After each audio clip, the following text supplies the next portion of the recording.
I call on Mr. Houshmand Fathe'azam. His name is Victories, and I can see that everybody knows him very well. We hope to hear now of his experiences in the glorious goal and in the mass conversion. It is indeed so great a favor, so magnificent a bounty, to be present in this memorable gathering, this historic occasion. This is the day, says Baha'u'llah, in which God's most excellent favors have been poured out upon man. How can we adequately offer our gratitude, our thanksgiving to Baha'u'llah, who had enabled us to recognize him, the beloved of prophets of the past, in an age when majority of people denied him or ignored him. When a tree receives the life-giving embrace of sunshine and blessings from outpouring clouds, it tries its best to grow, and it grows not only as a matter of fact, but as a matter of duty. Therefore, it opens wide its arm in prayer towards heaven. It blossoms forth in joy and bows down in gratitude with its load of fruit. Are we going to be fruitless trees when Baha'u'llah has called us, "Ye are the trees in my garden, you must bring forth goodly and wondrous fruit"? Are we going to be fruitless trees when he says that fruitless trees are good only to be burned in fire? The greatest fruit in the tree of our existence would be our submission to the call of God and our surrender to his cause. Our translating in action what we are reading in our daily prayers. I have desired only what thou didst desire, and loved only what thou doest love. In fact, the history of spiritual civilization, history of religions, is written by those who have entirely given up themselves to the call of God. History of Christianity, for example, started from the day when Peter threw away his net to become the fisher of men. The expression of our submission to the cause of God has taken the various shapes in different epochs of our glorious history. Dawn breakers could prove their loyalty to the cause of God by performing heroic acts and giving their lifeblood for the cause. Later, putting swords in sheath and singing and dancing in the path of martyrdom registered our loyalty to the cause of God. Sometimes our firmness to the covenant was a manifestation of our loyalty to the cause of God. Sometimes our crushing our ego and giving up our opinion in favor of the opinion of majority in the spiritual assemblies and elsewhere was a sign of our obedience, our surrender, our submission to the cause of God. And in the immediate past, the 10-year spiritual crusade provided a rich field for us to prove our loyalty to the cause and our love for Baha'u'llah. But this spiritual crusade which is ended is the first spiritual crusade that is ended. our job is not finished.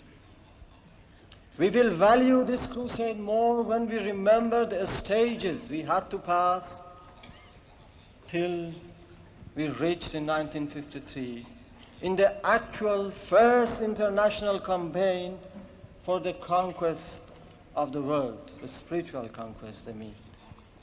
The first stage was the stage of enlisting the avowed supporter of the cause. The second stage was a stage of, we can say, mobilization, when beloved guardian raised the institutions, administrative order of the cause.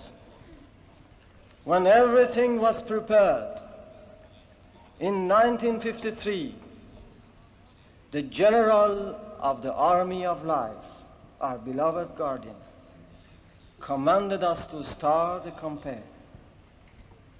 And it is through his guidance and the efforts of his loved ones that now we can see the banner of Ya Baha'u'llah at every corner of the world. We can see them waving to us, welcoming us to the peak of glory and calling us for a further achievement. When the breeze of mercy coming from the realm of unseen, making these standard of greatest name to wave, they also bring us a message saying, O army of life, do not withdraw.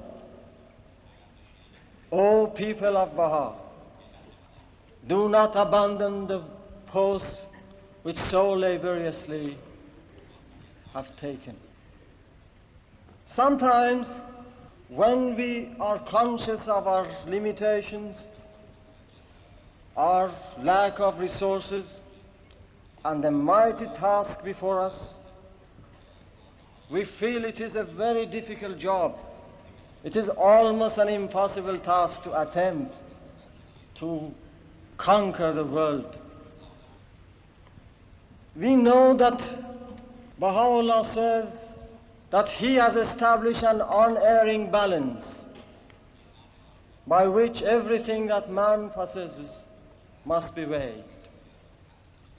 I remember in India when recently they changed over to the metric system in weights and measurements. There was more or less a commotion throughout the country because the people did not want to change. If such a simple thing creates so great a resistance, just imagine what we have, what is in store for us when we want to change the all existing standard in all fields, social, economic, political, religious beliefs. But we have done so many things which were seemingly impossible. There is no reason for us to waver in our task, in our effort. Remember the story of David and Goliath. The army of Israel were confronting with a giant killer. All heroes, all generals were shivering at the thought to engage in battle with him. He had already slain so many of them when there was not the slightest hope anywhere. There came a young man, a shepherd boy, David. He had no spear to pierce into the shield of the giant. He had no sword to cut through. He came in the field with bare hands. Everybody laughed at him. But he remembered the name of God. In the name of God he took a stone, and in the name of God hurled it at the giant, and that was the end of the giant. We are confronting with giants, giants of materialism, giants of time-honored traditions, and so many isms. There are so many well-equipped organizations in the world having the backing of the government, trying their best to confront these giants, but they fail. But we, seemingly few people, with not so great resources, we are going to the field and we will be victorious because the cause of God is victorious upon everything.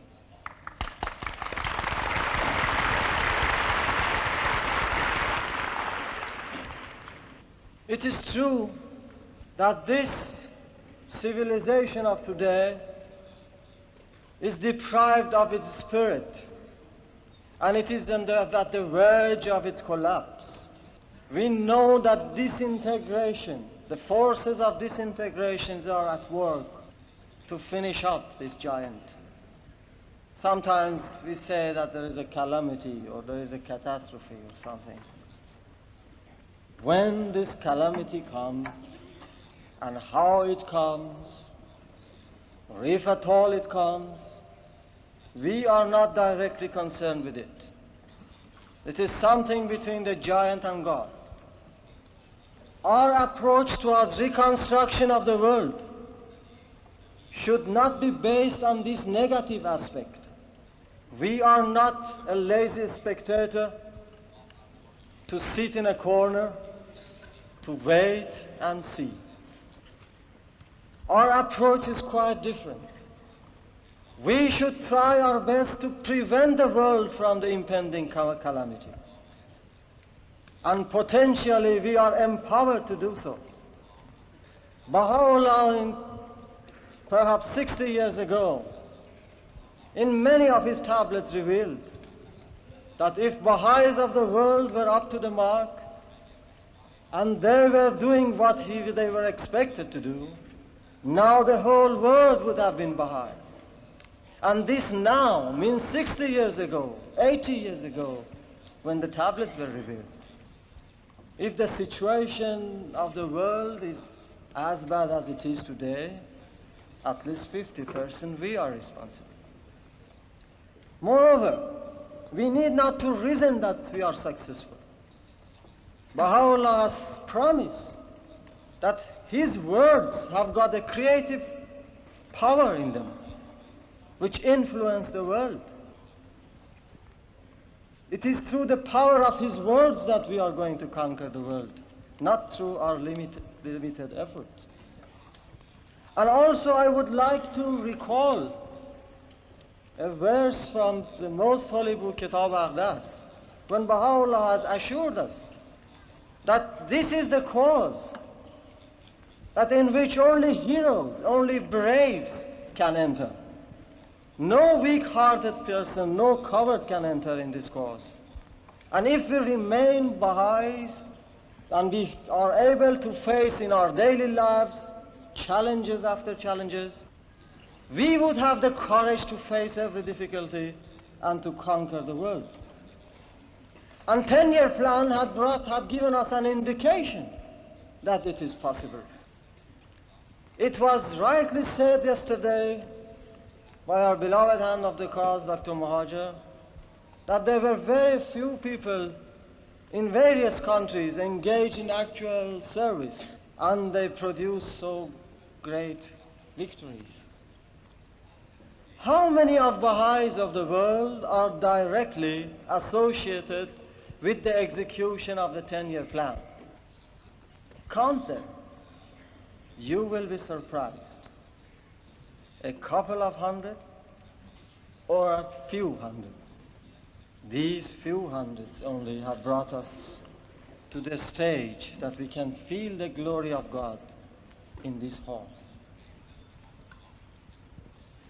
In India alone, of course I do not want to underestimate the generous contribution, prayers, which occasionally the people used to offer for the execution of the plans.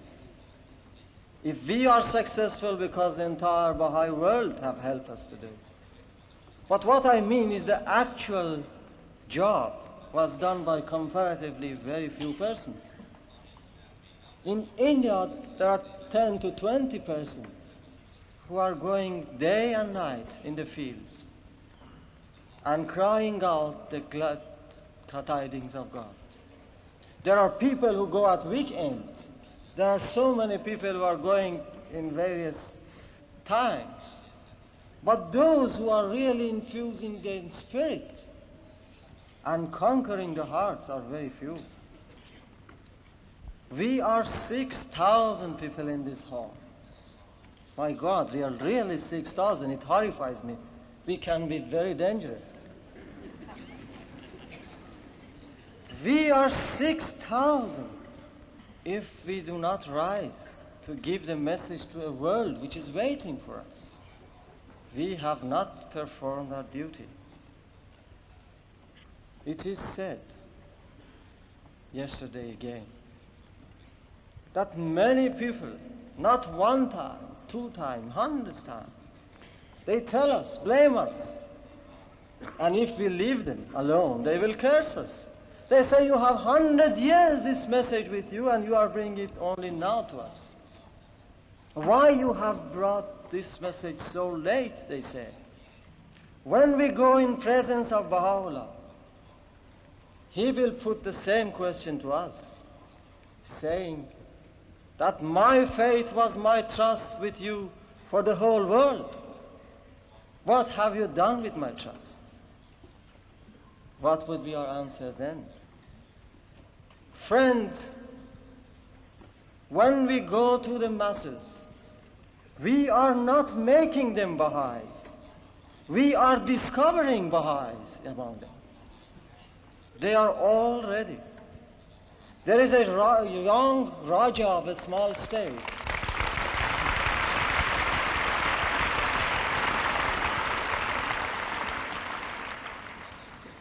There is a young Raja of India who became a Baha'i. He said that he and his estate manager, for many years, they were thinking, if there is a God, he has to do something for his religion. He should not leave us, his children, alone.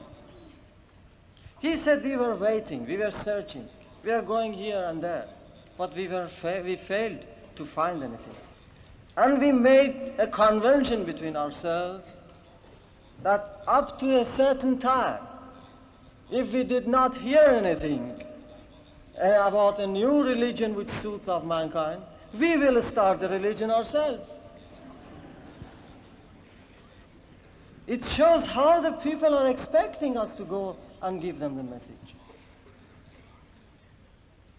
The greatest achievement in the 10-year plan, to me, was the upliftment of a veil separated us from the masses of the world. We have recognized now the importance of the masses for the world. These are the people who have started civilization. Among the whole people of the world, a fisherman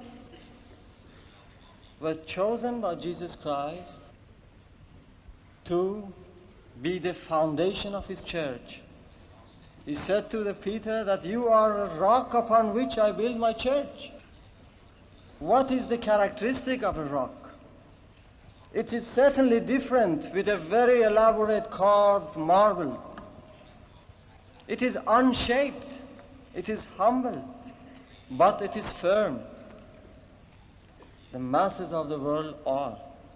They are humble, loving, but very firm. If you put them in the edifice of the religion, they will establish this building, a spiritual refuge of mankind. They will take it forever. On the shore of Lake Michigan, there stands the Temple of Light. It is a beautiful building. It is just like a pearl, glittering pearl, emerged out of the sea. The importance of this building is not only because of its majestic structure, or its beauty, or elaborate decoration. The significance of the building, of our temple in Milmet, its importance which will ever remain in the world, is due to a small, unshaped stone, a rock, which blessed by the hand of Abdul Baha as the cornerstone of that building. It is that stone, that unpolished stone, which made this building important and sacred.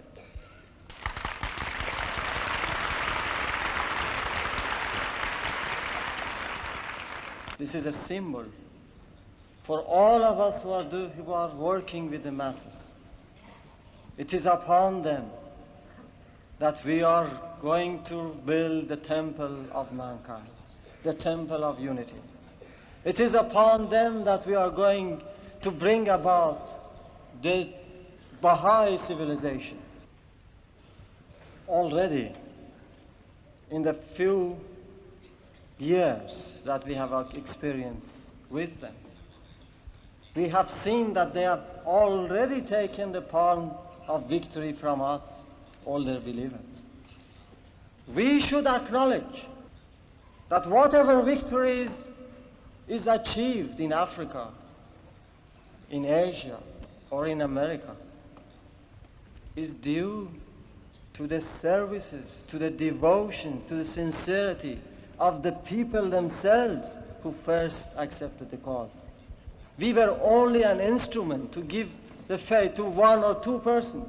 The rest, the job, is being carried out by themselves, because they can value the faith more than us, because they were people who were athirst, and now they had got the water of life.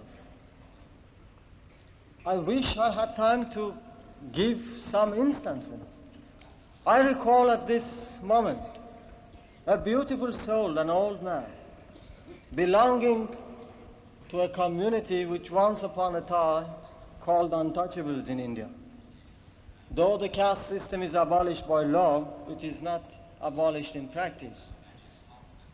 But this old man, after becoming a Baha'i, perhaps for a week or so, decided spontaneously to go to a village occupied by Brahman community who despised these people, to teach the cause.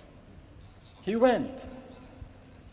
It was too much for the Brahmins to listen to a man who could not even touch them. His shadows also were not accepted in that village.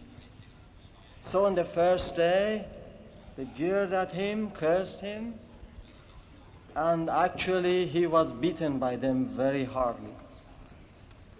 But he said to them, I have made a vow, a convention with myself, that I will not go from this village till at least one Baha'i is there.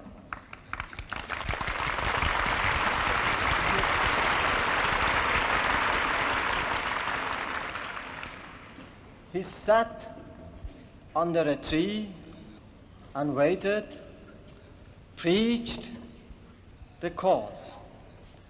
Second day they came, they gave him some more beating, some more curses, they spat at him. Third day, fourth day, sixth day, but he did not move. After the sixth day, the people at last came to see what on earth is wrong with him. And now half of this village are Baha'is.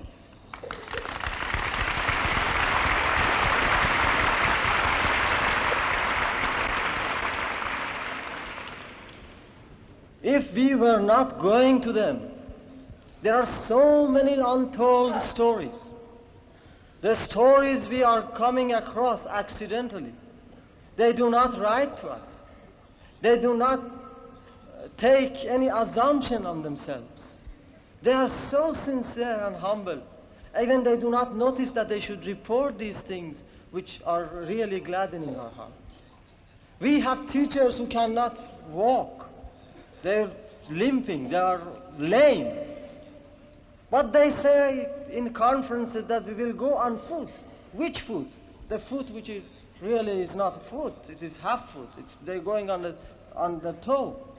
But he says that I will go on foot from village to village and give the message of God. These are the people who are coming to us. We should value them. We should pray God that we may learn sincerity from them. We have seen yesterday some of the fruits of mass conversion here from various nations.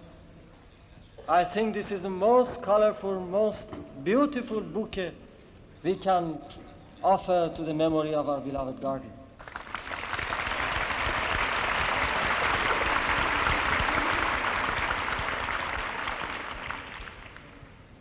And now, I think every sacrifice on our part would be worthwhile when we consider the glorious results.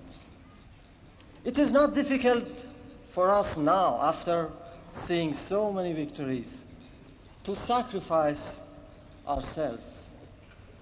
It was more difficult for those dawn breakers to give their lives for the cause, because actually they had no vision. They didn't know what they are doing. They didn't know anything about the world order of Baha'u'llah or unity of mankind. Many of them, they have never read anything of the teachings. Many of them, they have never seen Baha'u'llah of the Bab, but they believed in him and willingly sacrificed themselves. Now it is not so difficult for us, because now we can see what we are doing. We can reap the result of our activities almost instantaneously. Talking about sacrifice, we have seen so many examples of sacrifice from these new friends who have come to us. They haven't got anything, but when they come to the cause, they are able to give up their lands, which is the source of their living, so that a Haziratul Quds, a Baha'i center, may be built for them. It was only a few months ago, in February, that 4 persons of our heroes, while going to the actual service, met with an accident in a jeep and died. One of them was a man called Rajaram Ramdayal Sharma. He was the head of a village, and also in a council of heads he was again head, and 300 village loved him. He was from the highest caste, the Brahman caste in India. And when he became Baha'i, he used to associate himself with everybody just like a true brother. That was the fulfillment of the vision of beloved guardian, who actually told us that in this 10-year plan, the caste, the prejudices, existing prejudices in India, is one of the messages mentioned in India, will be abolished. And this was a manifestation of that. When this man died, we were rather perturbed that the enemies of the cause, who are going to organize themselves, will play upon the superstition of the people, saying that this was a wrath of God because the man has changed his religion. Recently, because he was very much popular and loved by the people, they offered his post as the headman of a village to his younger brother. And if you consider the state of poverty in the Indian village, you will imagine this post, how is valuable for them. But the man says, I do not want to accept, because I have to finish the unfinished work of my brother who has just died for the cause.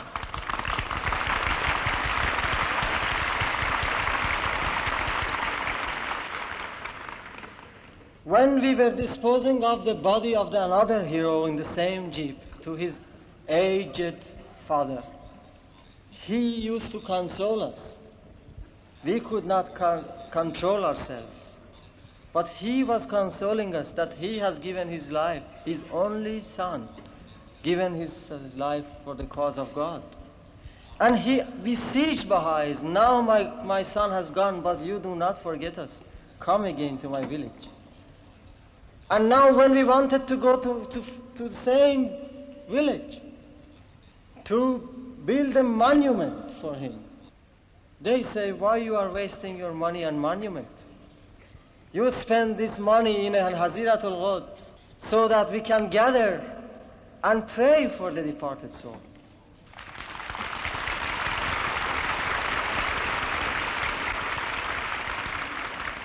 These are the type of sacrifice when the friends, the new friends in the cause, among the beloved masses of the world, accept. There was a youth in the same jeep, a 21 years old, Ne'mat Yeganegi. This boy was a brilliant boy. He was offered a scholarship to one of the great, important colleges of agriculture. He was chosen by their fellow student as the secretary of the students' union. Then he suddenly decided that this is the last month of the beloved Guardians Crusade. I have to give up everything and go for the teaching work. And he went like a hero and give his life for the cause. After 10 days, we had a teaching. It only was 10 days, not more than that. After this accident, we had a teaching conference in Mysore. Her mother, the Knight of Baha'u'llah, Mrs. Firuza Yeganegi, who is present in this meeting, talked in a memorial gathering there to the believers who did not know. Her talk was all of encouragement, the necessity of sacrifice.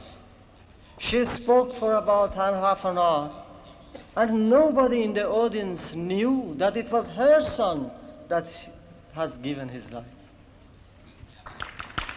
And then,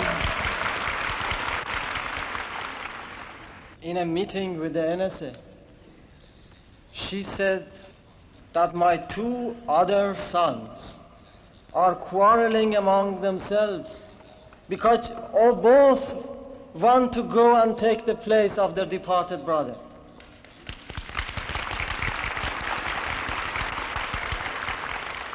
This is the spirit which had inflamed India. This is the spirit which has inflamed the world. I need not to talk about the fourth hero of the mass conversion in India, Mr. Boman Mehrabani, the husband of our dear Shirin Boman, who spoke with you the other day. But these departed souls were really sacrificed themselves for a cause which, as Abdul Baha foretold, will take over all India.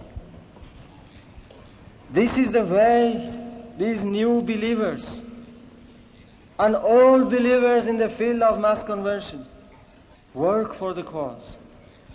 I don't want to take much of your time, but I have heard a number of complaints from our beloved friends in Arabia, in Europe, in America, that unfortunately the people are not coming to us as they are coming in various parts of the world.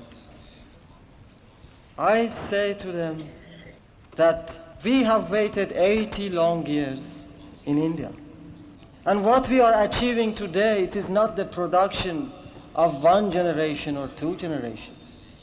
One thing is certain, that whatever we do in the path of God will not go waste.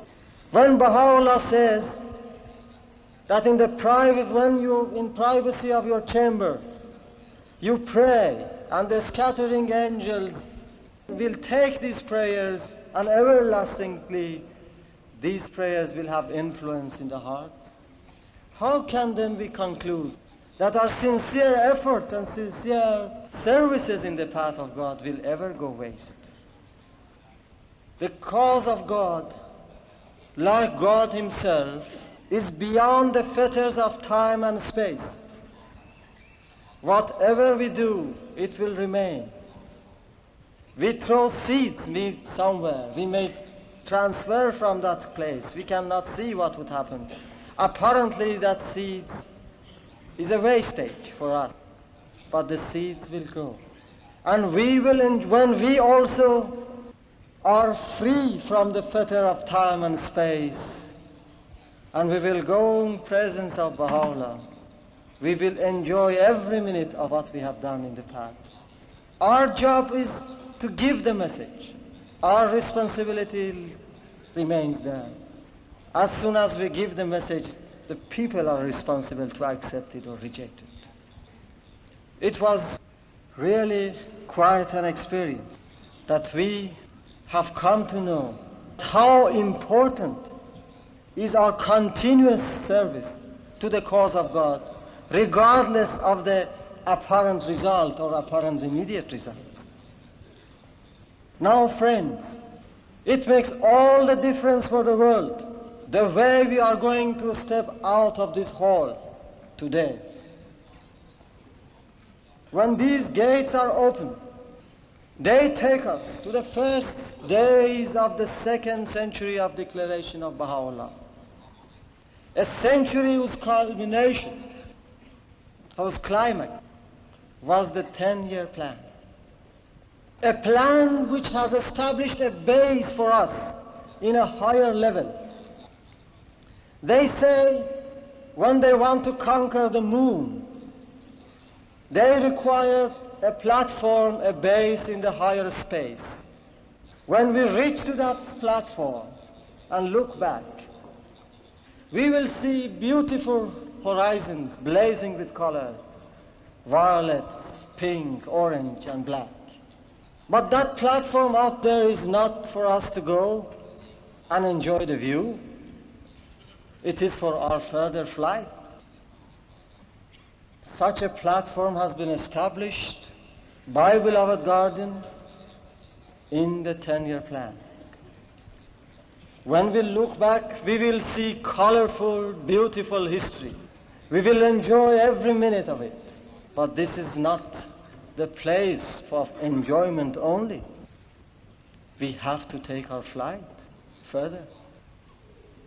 We have the power to take our flight. We have the courage to take our flight. And we will take our flight.